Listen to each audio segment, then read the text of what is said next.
So we've been talking about the military for a couple of months now. We'll talk a bit more about the military today, and then after that we're going to switch back to talking about civilian aviation.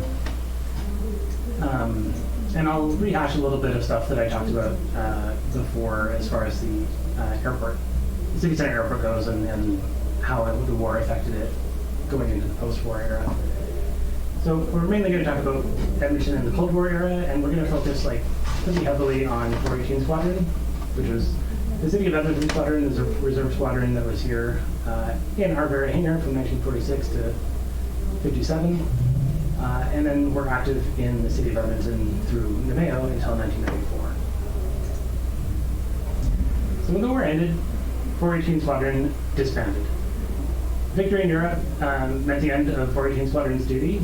They hung around in Europe until September of 1945, and then they were disbanded. And this happened to most squadrons in Europe. A few of them were formed or were sent to Tiger Force to essentially participate in the Pacific War. But by the time they got over there, the war basically ended. So when the war ended, Canada basically demobilized its entire Air Force in order to kind of rethink and reorganize for what they decided they needed in the Cold War. And they decided fairly quickly that that was, different than what they'd come out of the Second World War using.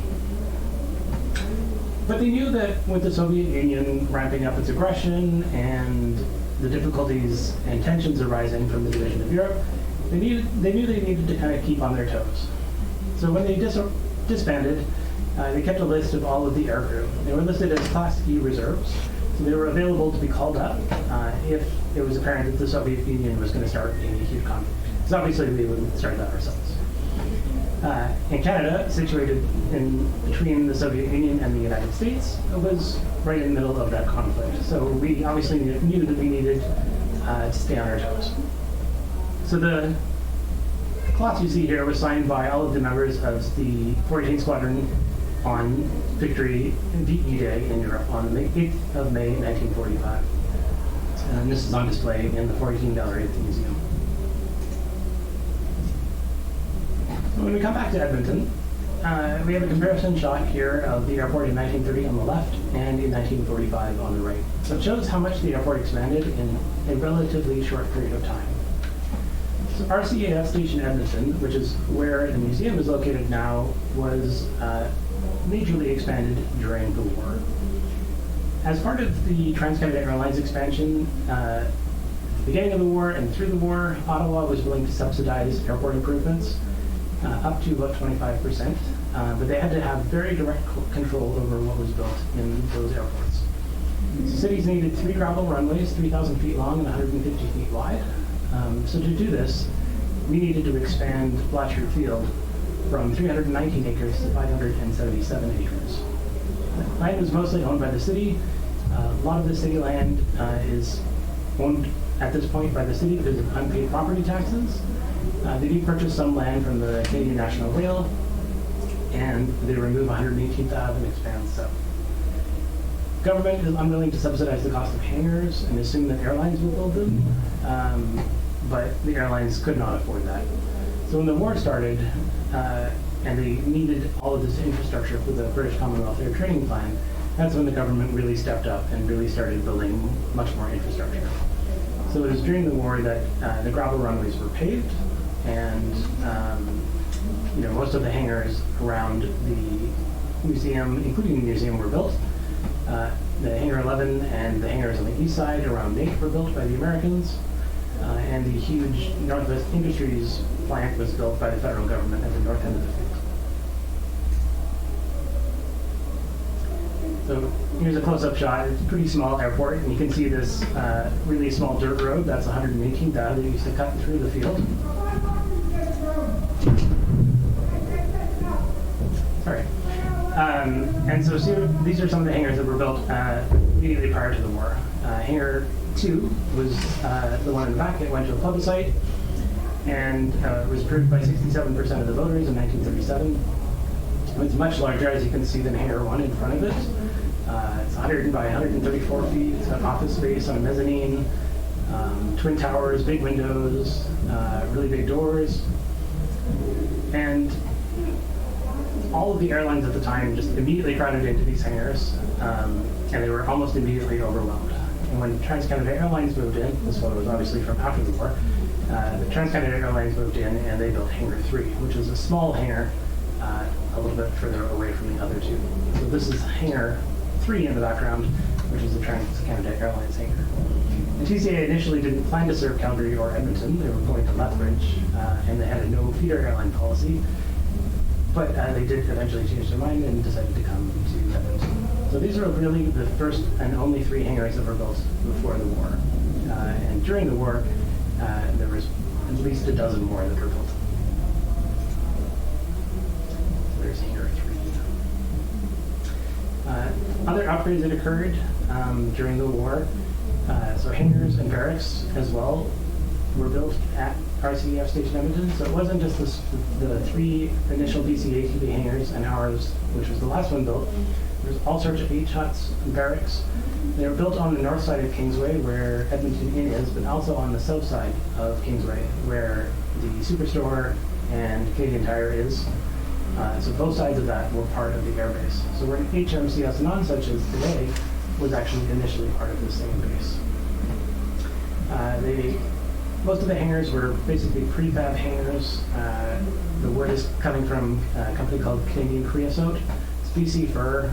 It's pre-drilled, so it's basically an IKEA kit. And so at this time, Ottawa, because they're expanding to so many airports, also decide that they need air traffic control. So Blatchford Field installs an air traffic control system using these Aldous lamps. It's basically like a rifle with a high-powered scope, and it's shooting red light or green light at an aircraft. It's a very, very narrow beam, and it can only be seen by that aircraft. So it's a very specific targeted light that is shown to aircraft. So it's giving signals to aircraft so they can taxi, take off, and land. So they convert the top of Hangar 1 at this time to a control tower. Let me just check. Wanted to make sure I started the recording. And I said the huge complex for aircraft repair was built on the north side, and it opened in 1941. So this is early 1942. The Americans have started to arrive, and they're building on the East Coast. As you can see, there's 3 BC-ATV hangars and not our hangar. They've started to pave the runways, and they've got runway 34 in, but it's just gravel at this time. If you look underneath the B-25 next time you're at the museum, you'll see these weird metal mats. They're not quite displayed correctly how they should be, because they all should lock together and form essentially a big mat, like a beach towel mat. And those are called Marsden mats, and those were laid on top of the gravel initially before it was paved to provide a more firm surface than the gravel. And those are more famous, I guess, for Americans using them in the South Pacific. So as they were spreading throughout the South Pacific and having to build all these new air bases on sand, they were spreading Marsden mats and building air bases that way. But they did actually use them here. And the ones that we have at the museum are actually the ones that were used at Blatchford Field. During the war, they also put in a telegraph and a telephone line from Dawson City to Fairbanks. Thanks to the highway, they built a cattle pipeline, which is a 1,000-kilometer pipeline from Norman Wells across the north to Whitehorse. To do that, they're building all sorts of air strips up north. They've got packed gravel runways, 5,000 feet long, at Fort McMurray, Fort Smith, Fort Chip, Bingley, and at Norman Wells. So it's building all of this infrastructure in northern Canada. It's going to serve not only the military after the war, but also civilians. Cattle Pipeline was a bit of a boondoggle. It wasn't operational until very late in the war, and then it was not operational for very long. But it did have some benefits to the oil industry in Edmonton and really did get things kick-started. So in 1943, our expansion to a Class A airport was complete. So we had runways that were 5,600 feet long compared to 4,070 feet and 3,200 feet before that. The new runway 34 is 5,700 feet long. And this will play a factor in how the airport developed both for the military and civilians after the war. The circle here that you see is the administration building / terminal, and that was built in 1943.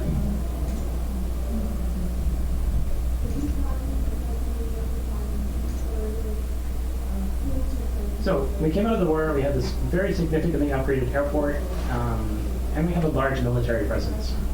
Ottawa controlled the airport during the war, and they were slowly turning it back over to the city of Edmonton. The Royal Canadian Air Force also built Namao, RCAF station Namao, northeast of Edmonton.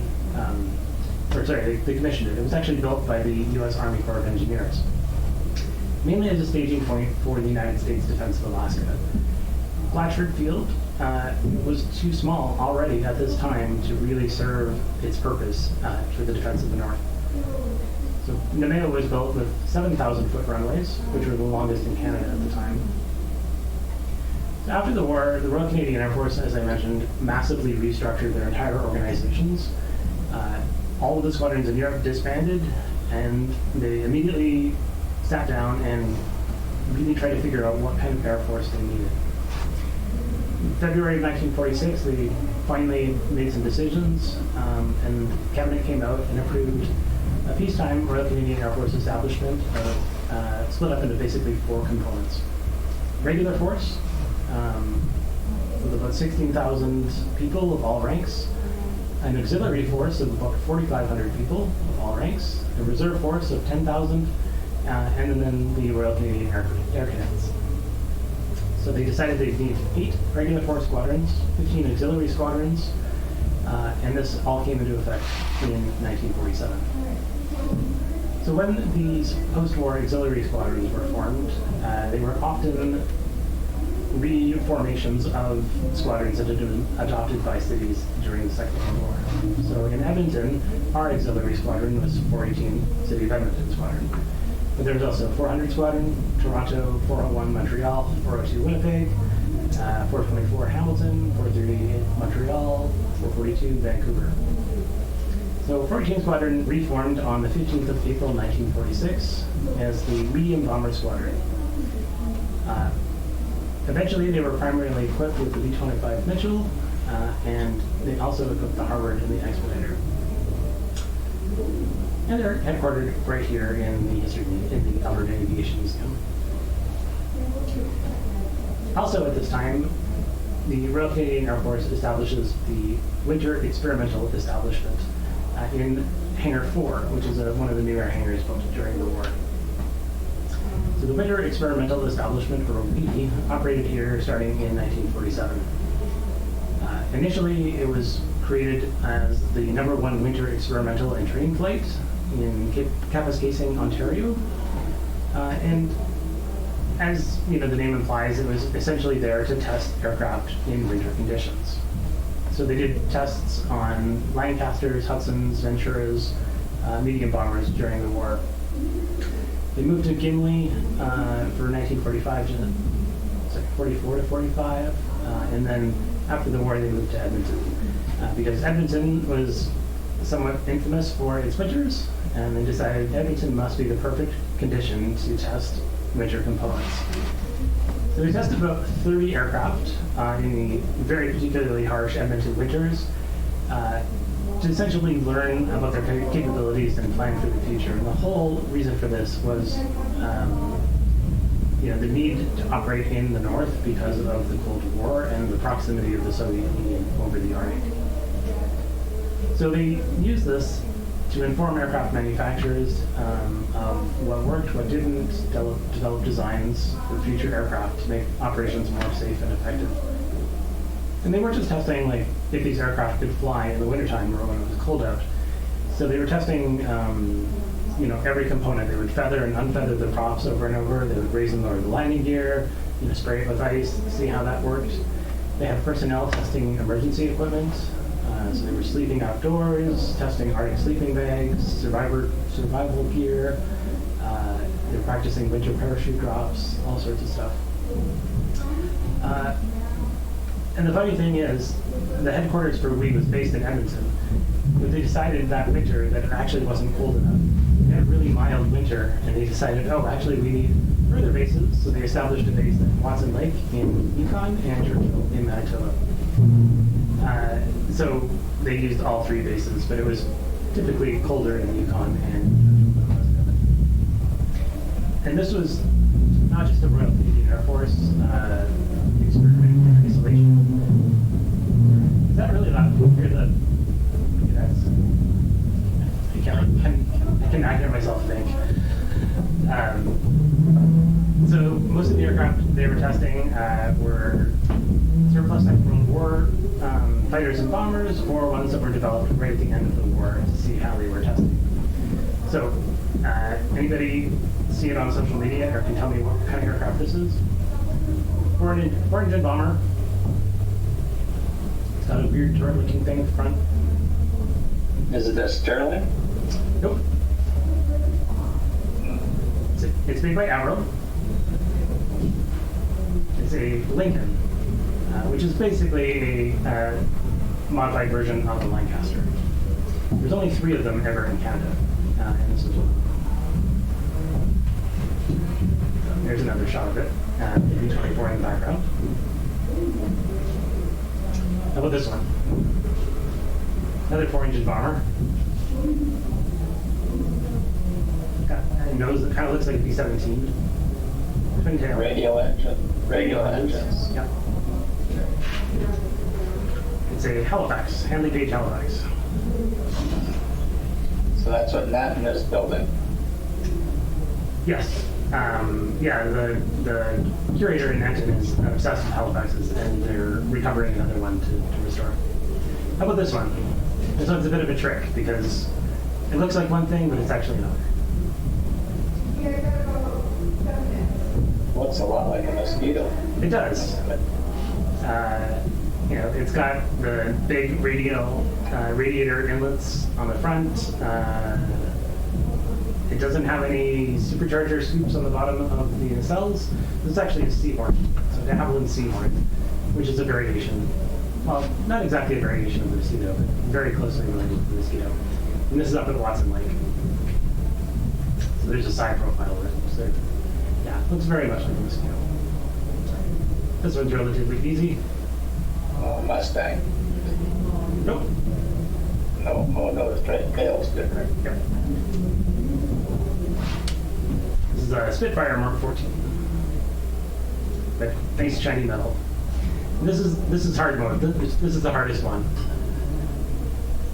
This is the National Research Council of Canada's tailless glider.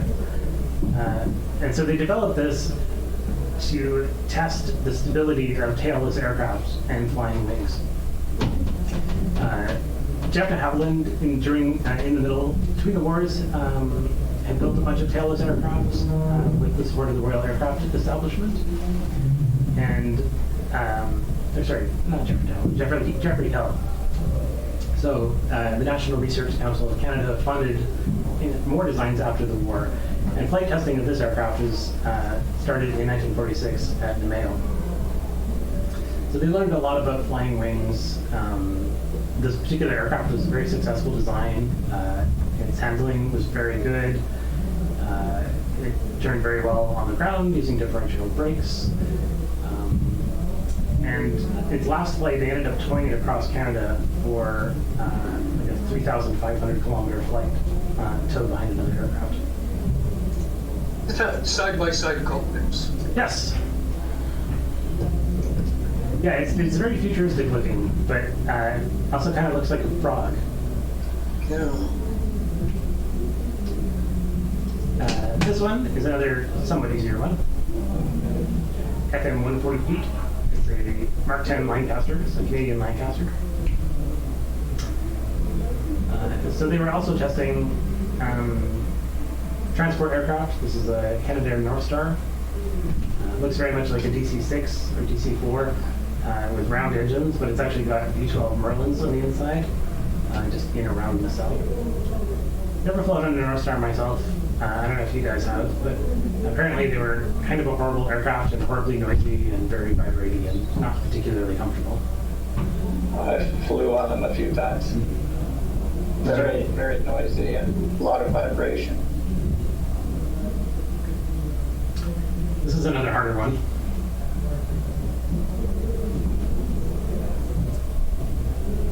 kind of looks like a ferry battle, but it's actually a ferry firefly. So ferry firefly that developed late in the war. De Havilland Vampire, and the Gloucester Meteor. So the Gloucester Meteor was this particular Gloucester Meteor was one of the first jet aircrafts in Canada. It served here in Edmonton and Watson Lake. Unfortunately, one of its pilots took it on a ferry flight to Ontario and ended up not arriving in Ontario. So the Royal Canadian Air Force launched a really involved search and rescue operation across Canada. They had no idea where this aircraft had gone down, found absolutely no trace of it. And 27 days later, the pilot walked out of the backcountry at Blind River. He basically ran out of fuel. He was forced to ditch in Helen Bay Lake, and finally made it out of the bush and was rescued. And there's the meteor in the lake. So, 1946, this is the front page of the journal and page 9 of the journal. The most interesting topic here is the RCF Auxiliary gets its first Mosquito aircraft. So 418th Squadron was actually supposed to get a Mosquito, which they'd flown during the war as an auxiliary squadron. They got this Mosquito, the bomber version, they parked it in the back of the hangar and never flew it again. And this is at the time that the squadron had very, very little resources. So its first commanding officer was Dave Jaycox. He grew up in Edmonton, and at the age of 14, he became Canada's youngest licensed pilot. And joined the RCAF in 1935, served with distinction, came back. They appointed him as the CO, and he and his assistant, Flight Lieutenant Catrano, had to essentially go out and cold call all of these Class C reserves and see if they would want to come back and join the squadron. A lot of reservists had settled in Edmonton after the war, either because they were pursuing opportunities or they'd been from here. But most of them were not particularly interested in coming back to the Air Force. They were tired of war, they wanted to get back to their regular life.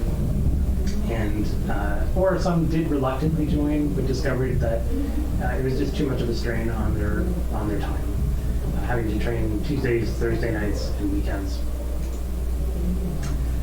Some of the early Edmonton members were Jack Barkley, Johnny Kane, and Don McLaughlin, who had all served in 418th Squadron during the war on Mosquitoes. So they were excited to fly Mosquitoes again, but then when we didn't actually get Mosquitoes, they lost interest and generally left. Initial training, though, for 418th Squadrons began on their first 3 aircraft, which were all Harvards, single-engine training aircraft. In December of 1946, they converted to the V-25 Mitchell. And the Mitchell, a lot of people love the Mitchell. It's a very fast, maneuverable, nimble aircraft. But if you've flown the Mosquito, it's not particularly exciting. So this came as quite a disappointment for most of the Mosquito drivers that had served in 418th Squadron during the war. At this time, they also had to recruit tons and tons of non-pilots. So they had to find clerks for administrative tasks. Most of them had full-time administration jobs. They had to staff an entire medical section. And they had to start training these pilots and getting them up to speed on the B-25. So once they were trained on the Harvard, they had to then do about 30 hours on the Beechcraft Expediter Mark III, which is a twin-engine aircraft. And after that, they were checked out and they could fly the B-25. So 418th Squadron's initial aircraft were Harvards.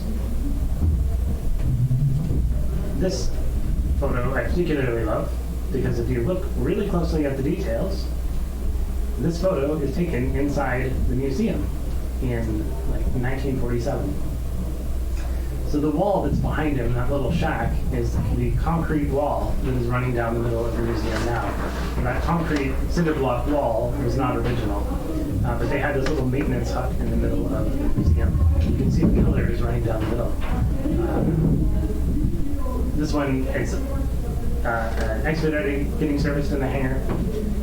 You kind of have to look exactly at the hangar doors to really recognize it. And this is 418 Squadron's, one of 418 Squadron's expediters Conveniently, serial number was 1418. And of course, the B-25. And they had a variety of models of the B-25. Some were the pilot trainer model, so they had no armaments. And others were essentially the B-25D or the B-25J, so the Mitchell Mark II or Mitchell Mark III. So they were taking 6 50-millimeter machine guns and the capacity to carry bombs.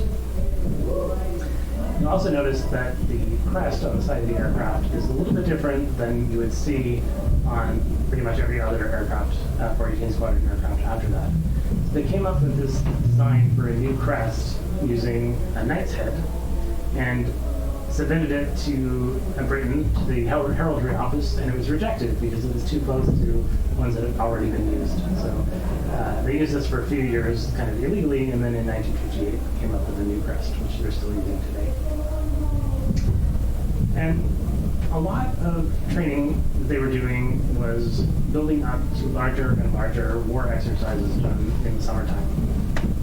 So they're training evenings and weekends, and then in the summertime, all of the reserve squadrons would get together at a summer camp, which was actually quite difficult to staff because all of these people had regular full-time jobs. So they had to apply for holidays and time off from their regular jobs in order to attend these summer camps. So initially, most employers were really reluctant and didn't quite understand the reasons for this or thought it particularly important. So it was difficult to get enough people to go to these summer camps. And they would file everybody up into the Mitchells, Expeditors. They partnered with 435 Squadron, which was a transport squadron, and they would fly off to Gimli, Manitoba, Summerside, PEI, Abbotsford, and partner up with all sorts of other reserve squadrons that staged large war exercises. There's a colored photo of the crest. And a very rare color photo from the B-25 era. So before they got their new crest, they took the knight's emblem off and they just had City of Edmonton Squadron painted on the side. So early exercises in 1943 saw them practicing strafing runs and bombing attacks with harbors, mainly in cooperation with the Army. But all of their training had focused on flying the aircraft, and they had almost no actual combat training. They didn't have any bomb training, and the harbors didn't have bomb sights equipped. So it was kind of a recipe for disaster. The bomb dropping equipment on the harbors had not been serviced, so it jammed all the time, and the summer camp was kind of a bit of a disaster. After that summer camp, re-equipped the harbors with rocket racks, proper bomb racks, camera guns, gun sights, decent radios, and then from 1949 onward, they were a little bit better equipped to participate in these training exercises. And it wasn't just 418 Squadron, it was all the reserve squadrons having similar difficulties at this time. So Gimli, the first summer camp at Gimli was from June 27th to July 11th in 1948, 2 weeks. And it was the first auxiliary camp held after the war. They wanted it to be as absolutely large as possible, but like I said, everybody had to ask for time off of work, and it was really difficult to get enough people, especially clerks, cooks, all of the other support personnel to actually be able to go. So only about 50% of the squadron was able to actually attend the 1948 summer camp, which is actually, fairly decent considering the logistics required. So this was after the summer camp. They are refitting the Mitchells with rocket racks, and yeah, it was they were kind of horribly disappointed in their performance and not able to hit any of their targets. They started a lot of brush fires because they missed so far off target that they were starting fires in the bush that people had to run out and put out. But there was a lot of time for bonding and just playing around. So they played baseball games, basketball. They went swimming. They went to dances. So it was not all hot, sweaty work in the sunshine all the time.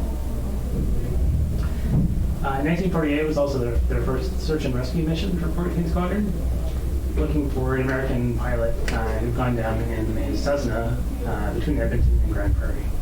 So they had four Harvards and an expediter participating in that search for about 2 days, but didn't have any luck. But the pilot was found by a Crown party. They also that year brought a BC provincial police officer to Edmonton for treatment. So it kind of started a tradition of search and rescue flights, medevac flights, and service, not just war exercises. Winter saw a huge drop in flying hours. The B-25s were unheated, so you had to plug your flight suit in. The flight suits themselves had kind of like an electric blanket, so you could plug it in and stay warm, but it wasn't actually warm enough to properly stay warm. So they lost a lot of personnel over this. 1949, summer came. They had another summer camp in Gimli, and it was even larger than 1948. They staged much more properly organized war exercises, led by 418 and 406 Squadron, which was the City of Saskatoon Squadron, which was also flying B-25s. 1950, they went even bigger and staged Operation Eagle. And they started really focusing this on the idea that if the Soviet Union had to invade Canada, they would be setting up forward operating bases in northern Canada. So the idea was these auxiliary squadrons would be able to go and bomb these camps in northern Canada. But even by 1951, the B-25 was starting to get fairly out of date, and they started realizing that this was not particularly a reasonable idea. They also had some funny mishaps with payment. So they went to the Gimli summer camp, and the Air Force forgot to figure out the logistics of actually paying everybody. So the commanding officer had to go to the bank in Winnipeg, take out $8,000 on his own credit so that he could pay his squadron, and then go back through the channels and get the money back from the military. So there was a lot of kind of funny mismanagement at the time. The Mitchells, because they were surplus World War II aircraft, most of them had been purchased from the RAF or the US AAF as relatively gently used Mitchells. But they were starting to wear out, and they were starting to run into a lot more maintenance problems. And one 418 Squadron pilot, it was Owen Cornish, who was a dentist from St. Albert, was particularly prone to these maintenance mishaps. So on his first flight, he's flying with Sandy McGruder, who was the flight instructor in January of 1950, and the landing gear on one side refused to come down. So they put the landing gear up, landed on the belly, and came down on the belly of the aircraft. The B-25 is fairly well suited to belly landings. So this is it as it came down on its belly, and then parked essentially in the parking lot of the museum.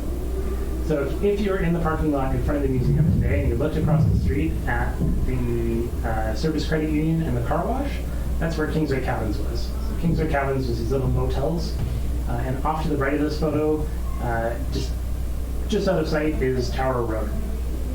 As a very random coincidence, my grandparents actually managed Kingsway Cabins for a couple of years during this period. Apparently had a really seedy reputation.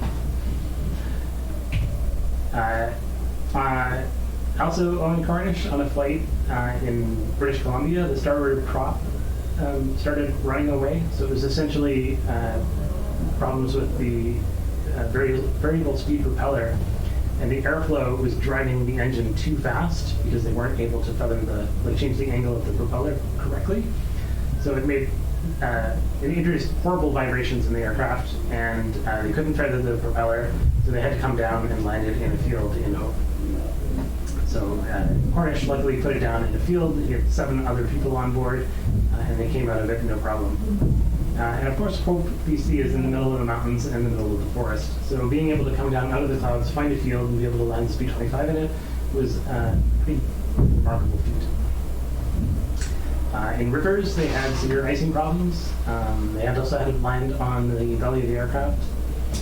And most of these were, relatively minor mishaps, but 14 Squadron did run into some fairly major ones.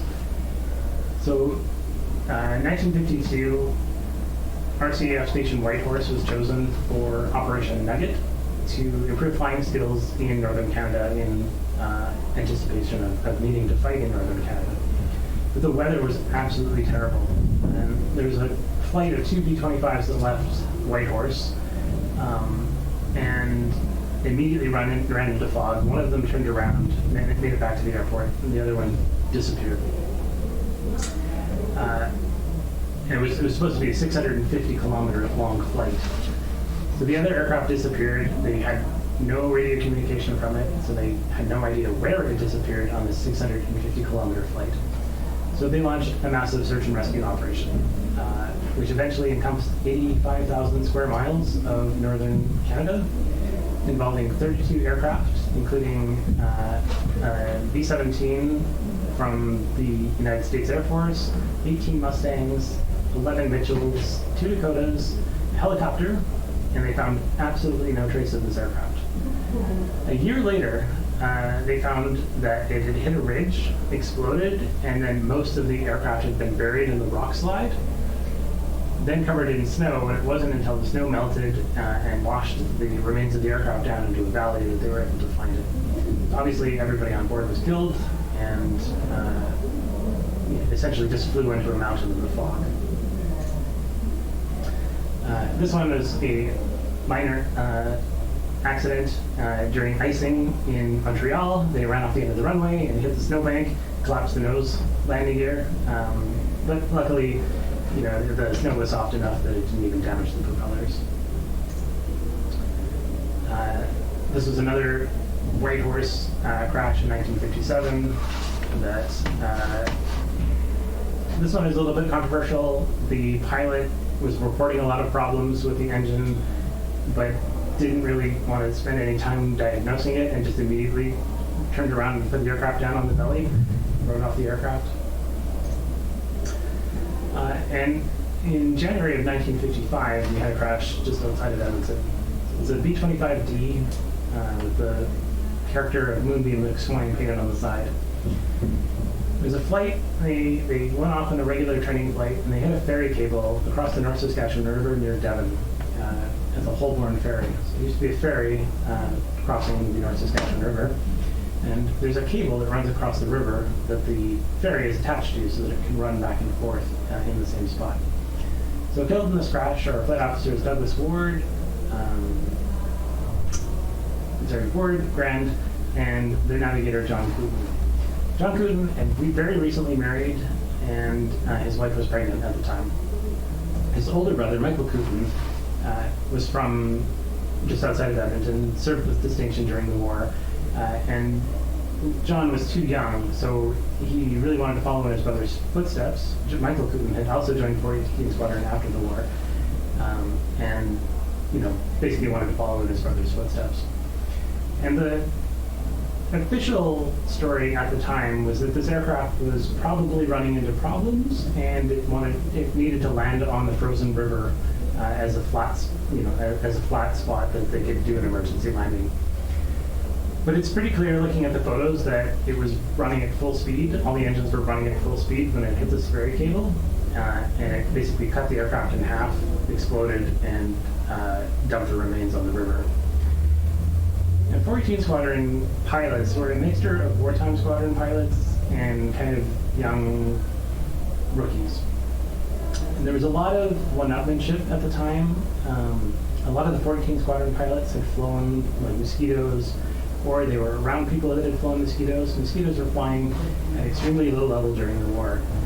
It's probably likely that they were just essentially stunting and flying this B-25 through the river valley at about 50 feet above the ground at more than 300 miles an hour. The only happy part of the story is that Michael Cooten started spending a lot more time around Helen to help her out after the war, and they got along fairly well, so he eventually proposed marriage to her, and she was like, "You gross, no, go away." But he was persistent, and they got married, and they were married for another 50 years after that, and raised a family of their own. Yeah, the remains of this B-25 are pretty horrific. Bernie Shepard was in 42nd Squadron at the time of this crash, and he was one of the people that had to show up the next day and help pick up the remains of the aircraft. So a lot of these pilots were young. They were pilots that were too young to serve during the Second World War. And the military started up a new officer training scheme called a short service commission. So the idea was you went directly to pilot officer, you had a very intensive learning course, you learned to fly in the Harvard, immediately transferred to the Mitchell, and were expected to stay in for about 5 years before you could leave and do your own thing. So a lot of these pilots came in on this shortened service commission. There's a few more photos from summer camps. This one is Abbotsford in 1951. These are all from Abbotsford. So you can see them loading bombs up into the B-25. And these guys who look like they're maybe 15, but are actually probably 18, setting up canvas, very heavy canvas tents in the middle of the summertime in Manitoba, which sounds not particularly comfortable. Meanwhile, overseas, the RCEF needed to fulfill its NATO commitments. So the NATO formed as an alliance essentially to counteract the Soviet Union threat, as they realized that the Soviet Union posed a pretty big threat, and they knew that they needed to keep active squadrons in Europe in partnership with the other allies in order to deter the Soviet threat. So number 1 Air Division was headquartered initially in Paris, activated in 1952. They relocated to Metz, France in 1953. And they had 4 wings of 12 fighter squadrons located at 4 bases in Europe. 2 of them were in France. So Marville was number 1 wing. 2 wing was at Grosten Camp. 2 were in West Germany at Zweibrücken and Baden-Solingen. And they were flying this F-86 Sabre.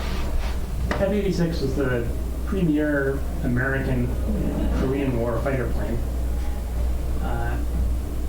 When Canada decided to equip the Sabre, they made a deal with the Americans that Sabres would actually be built in Canada. So Canadair in Montreal got a license to build the Sabre, and a lot of the Canadian Sabres that the Canadians used were built in Canada. They were using an Avro Arenda engine, and by the time of the Mark V and Mark VI Sabre, they were actually outperforming the original American versions of the Sabre. So the Americans started purchasing Canadian Sabres. So initially they equipped the Sabre, and then they converted to the Avro Canada CF-100 in 1956. And then ran both the Sabre and the CF-100, and then they were replaced by the CF-104 Starfighter.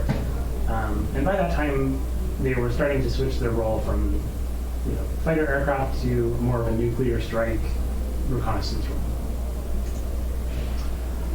This particular Sabre is the Mark I Sabre. This is the Sabre that's actually in our museum. It was built from F-86 parts. The parts are actually made by North American Aviation, shipped to Montreal, assembled, and then the aircraft at the Cartier plant in Montreal was not large enough to actually have the Sabre take off. So they had to tow the aircraft through the streets of Montreal to Municipal Airport so it could take off. And most of its life was spent at the Central Experimental Proving Establishment. This is it on display at the Canadian National Exhibition in Toronto. Most of its career was spent as a test aircraft, and if you look closely, this has the original Mark I Sabre wings. And the wings on the Sabre in the museum are later, and they don't have leading edge slats. So we don't know what happened to the original wings or exactly when they were replaced. There's the aircraft today. It was renumbered from CKR to PX-101 while it was at CEP.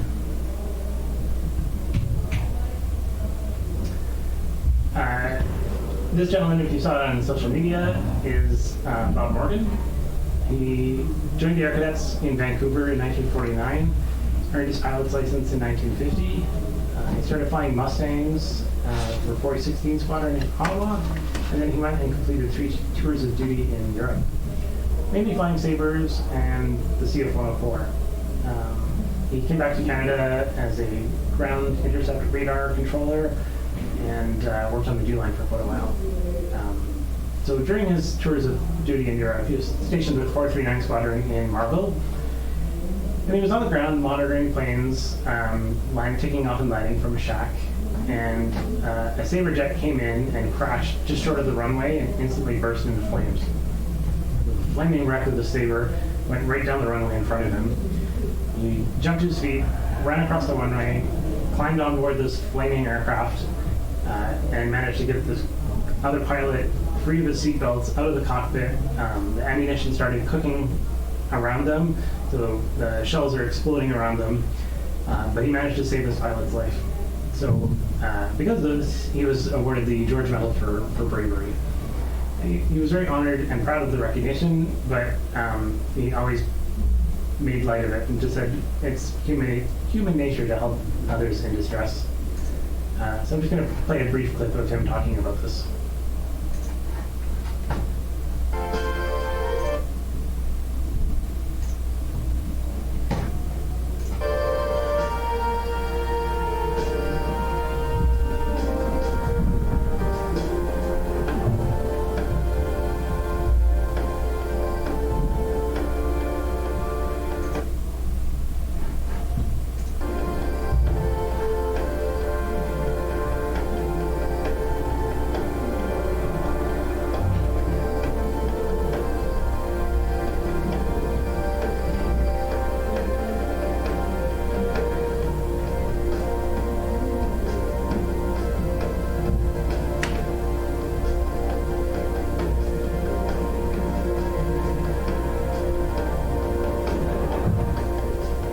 Anyway, I was on runway control in runway, and F-86 came in and crashed and in front of me, and so I ran over to it, and it was on plane.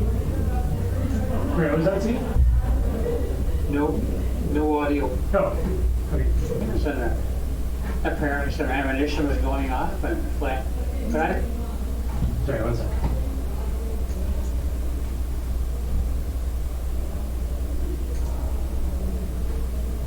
Did you hear it then?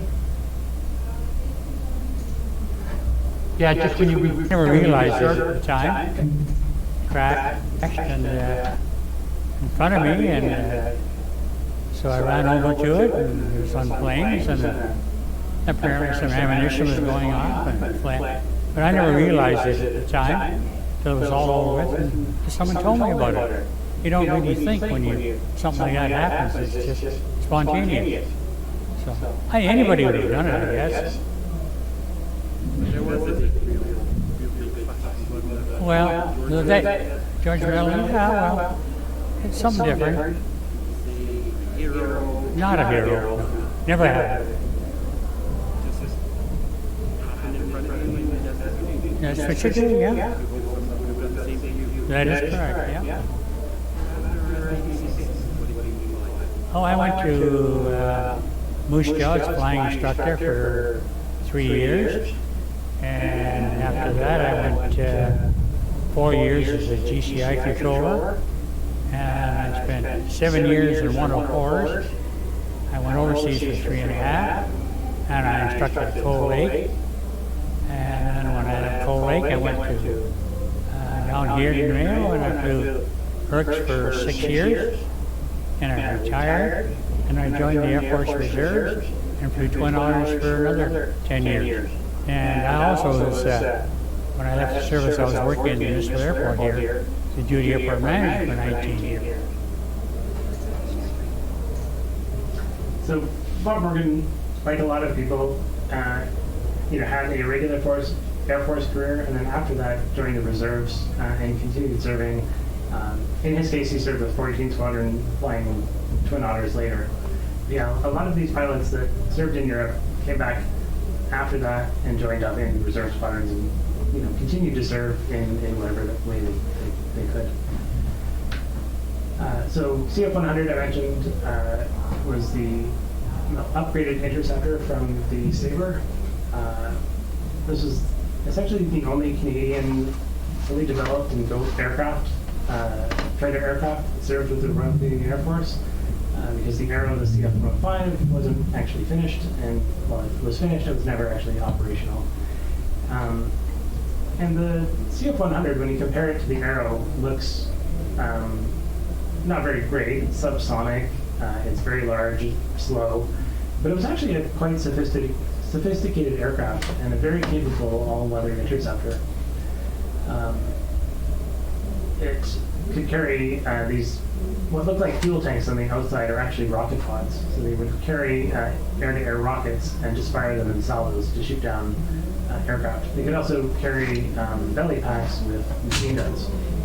Later on, they started testing guided air-to-air missiles, but by the time the CF-100 was starting to become obsolete, and they decided to cancel the Arrow, they were also starting to realize that their ideas of what they needed out of an interceptor were kind of out of date. Because by this time, the Soviet Union had launched Sputnik, and the reality of intercontinental ballistic missiles was starting to become very much a reality. And they realized that if worse comes to worse, they probably would not be able to intercept what was coming. The RCF-100 served for quite a long time, was modified to Mark V status and used for electronic warfare. So it had this really sophisticated series of electronic jamming equipment in the nose of the aircraft. The Starfighter was what replaced the Sabre, and Starfighter pilots describe this aircraft generally as their favorite aircraft that they've ever flown. They're completely smitten by its performance, but its poor safety record kind of terrified families and gave it a bad reputation. Because of a German news article, it got this nickname of the Widowmaker. But don't ever tell a CF-104 pilot that, because they will hit you. But yeah, this aircraft was initially designed as an interceptor, so it is designed to fly ridiculously fast. It's the first production aircraft to exceed twice the speed of sound, and the first to climb to 100,000 feet. So it's a giant engine with a giant afterburner and stubby little wings that can go really, really fast in a straight line. But the Canadians used it in Germany as a low-level attack aircraft and a bomber. So they were flying at barely 100 feet above the ground at 1,000 kilometers an hour, which is very thrilling, but also very dangerous and very easy to fly into the side of a mountain or into a gondola, cable. And of course, if you're flying that low, you have very, very little safety margin if something bad happens. Here in Alberta, we had number 6 Strike/Reconnaissance Operational Training Unit at CSB Cold Lake, and they were the ones flying these 2-seat CF-104Ds. So, like the Sabre, Canadair got a license to build the Starfighter, which was initially a Lockheed aircraft. Canadair only ever built the single-seat 104. All of the 2-seat 104s in Canadian service were still built by Lockheed in Suffolk County. This particular 104 that we have at the museum was actually a Dutch Starfighter that we bought from a museum in Holland, and then painted as a Canadian Starfighter from this operational training unit at Cold Lake.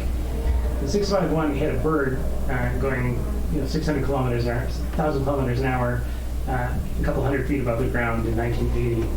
Luckily, the pilots were able to pull up into a climb to assess what was going on, realized they couldn't save the aircraft, ejected, and both were fine. But a lot of pilots were not so lucky. So there's a photo of the original 651 doing a ground run-up.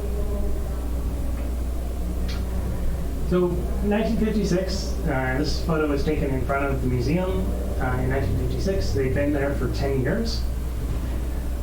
And they were starting to run into increasingly more problems. May 1957, Third Champion and Mike Chikalik are returning from a bombing and gunnery mission at Bittern Lake, which is southeast of Edmonton. And they start having hydraulic pressure issues. They notice their hydraulic pressure is dropping. The gear was lowered, the pressure returned, everything was fine. They landed, tested the brakes, things were working okay, so they started taxiing back to the museum, or to their hangar. And then when Third Champion came to the line, he realized that he'd lost all hydraulic pressure and his brakes failed. So the only thing left to do was use the differential throttles to try to steer the aircraft. So luckily he avoided hitting the aircraft, but clipped the wing on the side of the hangar and plowed the aircraft into the side of the hangar. Essentially where Nick and Gene's office is today, so the EAHS office. Caused extensive damage to the hangar, wrote off the aircraft. But luckily for them, earlier in the week, they had been complaining that the original metal seats in the B-25 were quite uncomfortable and cold. And because they were a reserve squadron, they could get away with a lot of off-the-books, unregulated things. So the ground crew replaced their seats with plywood seats, custom-made plywood seats. And when they hit the beam on the lean-to on the side of the hangar, it cut right through their hangar, hit them in the chest, broke their plywood seats, and knocked them backwards.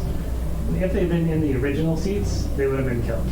So, I mean, they were definitely injured, but the fact that they had these plywood seats definitely saved their life.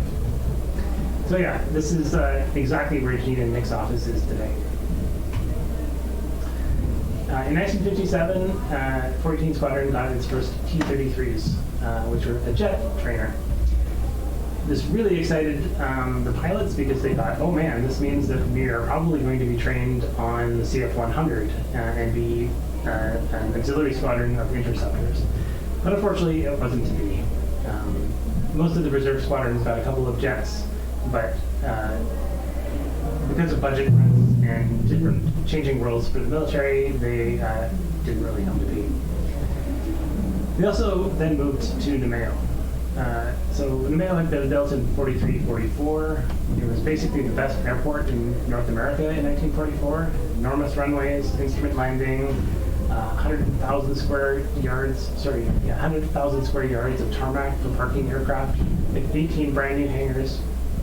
And there was a lot of talk about making Namao Edmonton's new international airport, but it didn't actually come to be. The whole idea was that Namao was going to be the Trenton of the North. It was going to be the premier airport in Western Canada. It didn't quite materialize. But the military was outgrowing City Center Airport, especially with the introduction of jet aircraft, and they realized that they needed to move all of the military to Namao, consolidate them there, and turn back City Center Airport to being a civilian airport. Because of this, there's also a huge shift. They realized that all of these World War II aircraft that were horribly out of date were not particularly useful. And so they had a massive shift in priorities for the auxiliary squadrons. So they switched 14 Squadron shift to a search and rescue and a nuclear/radiological testing role. So the idea is in the event of nuclear war, they could fly with sophisticated equipment, confirm where ground zero was, assess the bomb damage, assess the fallout pattern, do radiological monitoring from the air, coordinate evacuations. So if plume of radioactive debris was approaching a populated center, they could coordinate evacuation and rescue efforts. And so they were re-equipped with the Beechcraft Expediter, which led to a huge drop in morale and motivation for the squadron. The B-25 basically flies like a Spitfire.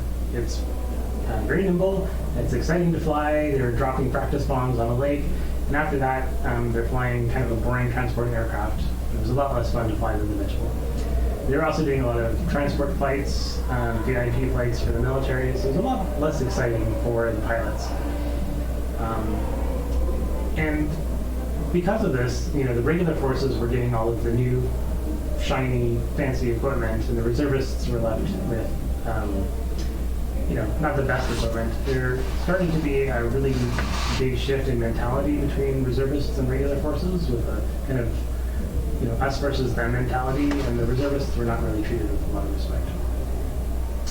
But yeah, this basically turned 418 Squadron's world upside down, and completely reorganized the squadron when they made this change.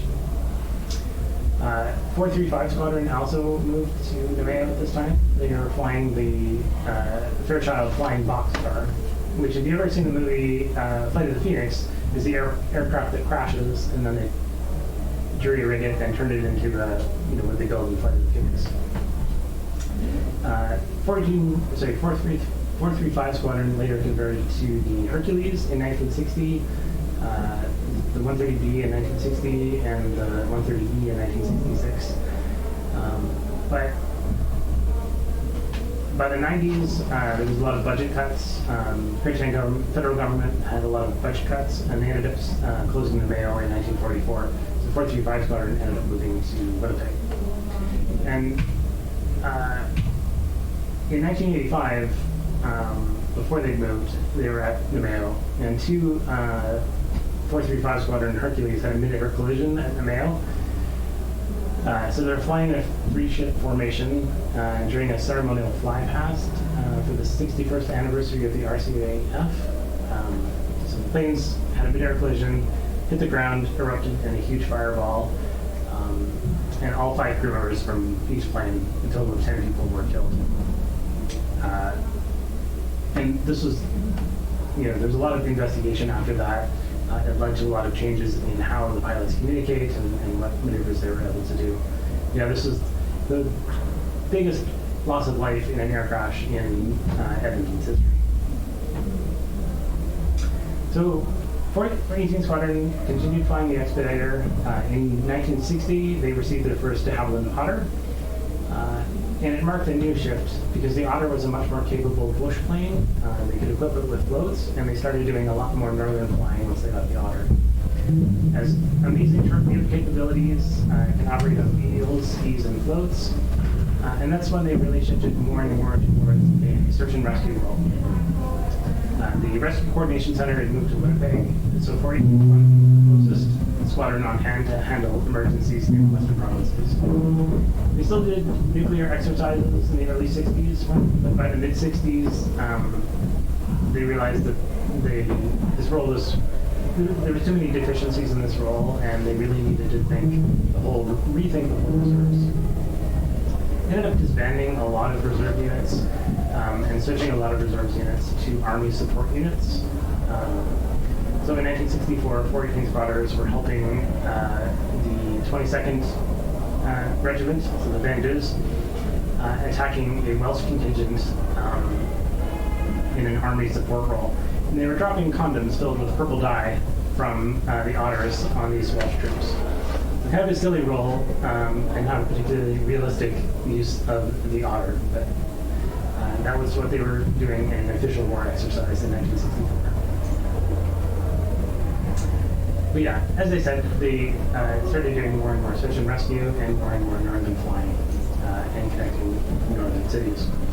The tradition of painting Al Cap characters on the nose of the aircraft continued until the early 60s. So the Mitchells all had them, and then there's a few pictures of Expeditors and Otters that had them. And this is, of course, before all the recent, slightly more recent knowledge about Al Cap came out, who apparently was extremely notorious for coercing women into sex. He was basically the Harvey Weinstein of his day, and apparently a very terrible person. 1968, reunification happened, and the squadron transferred from Air Transport Command to Mobile Command, and it's fully in that Army cooperation role. So they're doing aerial photography, reconnaissance, airdrops, relaying messages. Overseas, the RCAF really scaled back. They left France in 1967 and consolidated all their operations in Western. In 1968, Zweibrücken was closed, and its 2 squadrons were removed. And essentially, there was a lot of downsizing of the military at the time, both in Canada and overseas, and a lot of uncertainty as to the role of the continuing role. And the idea of unification, of bringing everybody together under the Canadian forces, and no longer having a separate army, separate navy, and a separate air force, was particularly unpopular with the Air Force. So there's a lot of annoyance of having to wear the green uniforms and being part of this Army cooperation role, and a lot of longing to return to proper Royal Canadian Air Force. In the 70s, there was a really continued interest in Canada and northern sovereignty, and a concern that the Americans and the Soviets were taking over the north. So they started sending otters up north on these very long flights, essentially. They were doing aerial photography, mapping, doing inventory on all of these airstrips all across northern Canada that had been either hastily set up by oil companies or prospectors and abandoned. A lot of them were secret. They were like off the books. So they were going around and mapping all of these airfields and making an inventory and a map of them so that they would actually be known in the case of an emergency and could actually be used. They also were doing a lot of pollution monitoring. They were monitoring the dew line stations. They also started taking out air cadets. So a lot of the air cadet familiarization flights in the 1960s were done on 418 Squadron aircraft. Kind of out of time, so I'm just going to rush through the rest. But yeah, some of these people you might recognize from the museum. The bottom down here is Ron Schmeen.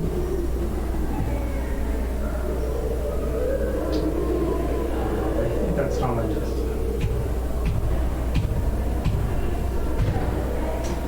In 1974, they reorganized yet again, and the reserve and regular elements of the Canadian forces would now share equipment and facilities. So rather than being a separate squadron with their own stuff, 418 Squadron was paired with 440 Squadron, and the two units essentially joined together to carry out light transportation and search and rescue duties.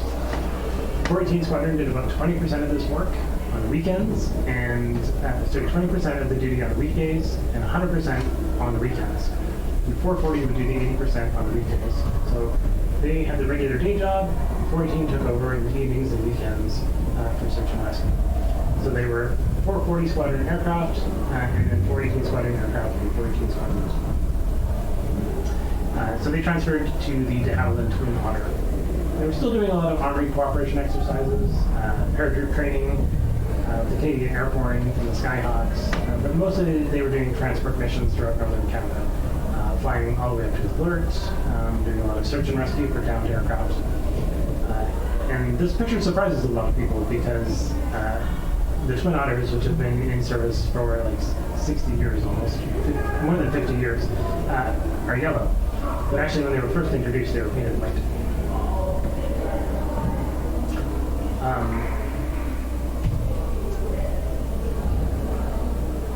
One particular tragedy happened in 1986. There was kind of a series of search and rescue flights that ended up with the deaths of, I think, 14 other people. It started off, a Cessna 182 went down transporting a pilot and wildlife biologist over Kananaskis. So they were doing a big horn sheep monitoring project, and they went down. So they crashed on Mount Kidd. They launched a search and rescue flight using mainly civilian search and rescue operations. And then 185, Cessna 185 pilot and two spotters crashed into Mount Lockheed on this search, killing all three of them. No one saw the plane crash, so nobody knew if there was any survivors. It was just went missing. So they put more and more effort into the search and rescue flight to find the two aircraft. More agencies got involved to find the two missing planes. Canadian Forces joined the search and rescue efforts. Hundreds of volunteers started searching from the ground, but there was really bad weather at the time. Finally, on June 9th, the original plane was found. But 8 days after the two aircraft went down, 418 sent some Twin Otters down to Spring Lake. They were flying from Spring Lake into Kananaskis. And this Twin Otter ended up flying into a valley, and because of a trick of kind of an optical illusion, there was a rock outcropping that was sticking out of the side of the valley. And at a particular time of day, the shadows were not particularly visible on this outcrop. So as they were turning around, they didn't see it until it was too late. Reefed on the controls, stalled the aircraft, hit the rock, killed the entire crew, and all of the civilian spotters on board, and started a forest fire. So, you know, essentially it was just a series of accidents triggered by this first search and rescue operation. They learned a lot from it as far as how to organize search and rescue flights, how many civilians you're going to have on board. And the 3 lakes that are around that valley were renamed Memorial Lakes in honor of the 3 crashes that happened in 1986. And this twin otter crash happened one day before the Mindbender crashed in 1986. But yeah, here's them flying the Skyhawks, the parachute team. And then following the invasion of Kuwait by Iraq in 1990, the United Nations Security Council authorized coalition countries to take actions to push Iraq out of Kuwait. So Canada became one of the 35 countries that were involved in this. At this time, 14 Squadron was starting to convert to the C-130 Hercules. And,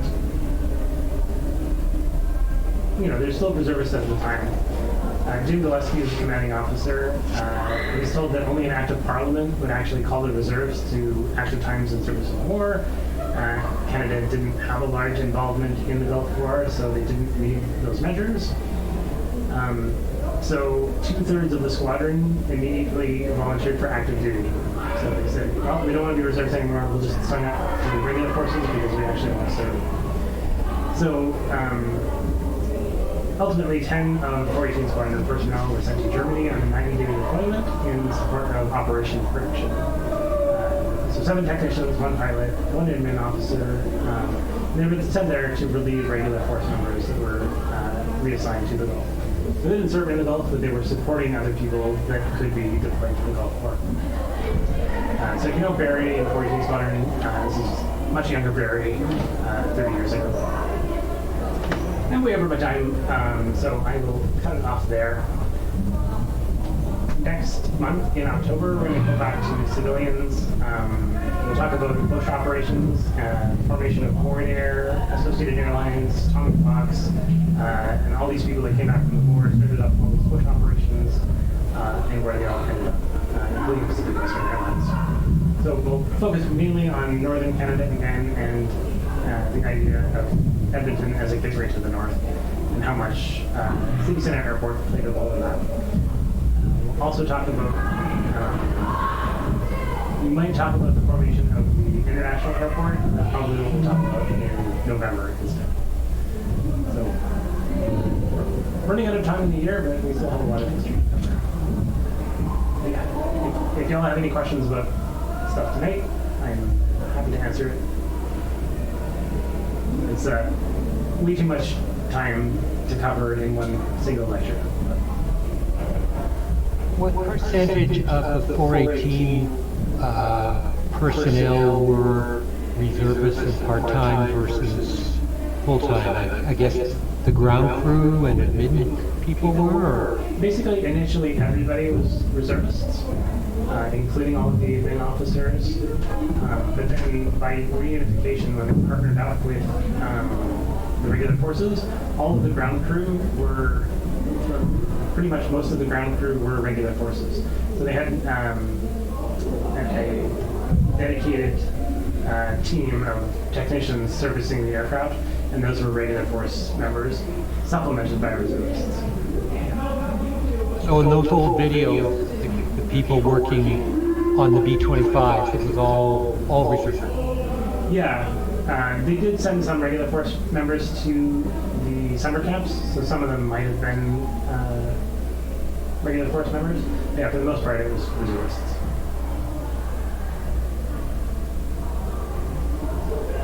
Thank you. Ryan is going to add one more auxiliary squad. 403. Yeah. That was my squadron, so I was watching for it. and it was one of the ones that got cut when the cuts were coming in 64. So. Yeah, I had a section on 403 that I ended up cutting out, but there's some funny photos of a 403 Squadron Mitchell that was parked in the 418 Squadron hangar, and the members of the ground crew came in and just repainted it in 418 livery, and then went back to 403 Squadron the next day. So there's pictures of a Mustang in 418 Squadron livery, but it's it was a practical joke. Yeah, there was a operation we did where we were doing it combined with 418. And they thought it was a good idea to keep us overnight in Penhold, and they put us all in the same barracks together. So that was that was an interesting time too. Little tense? Or just, Oh, just a little.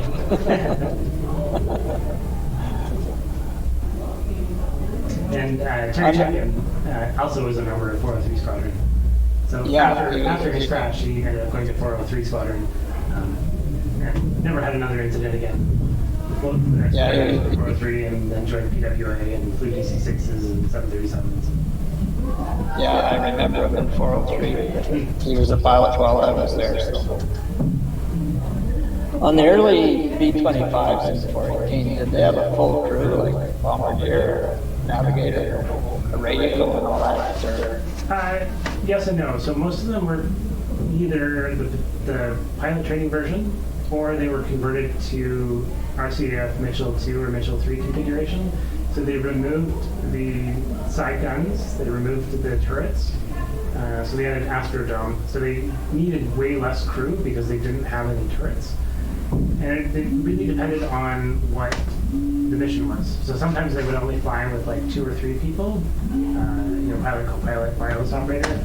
Sometimes they'd have the navigator, bombardier, and they'd also be able to transport a lot of people on the back of the aircraft. So it really varied on the particular mission.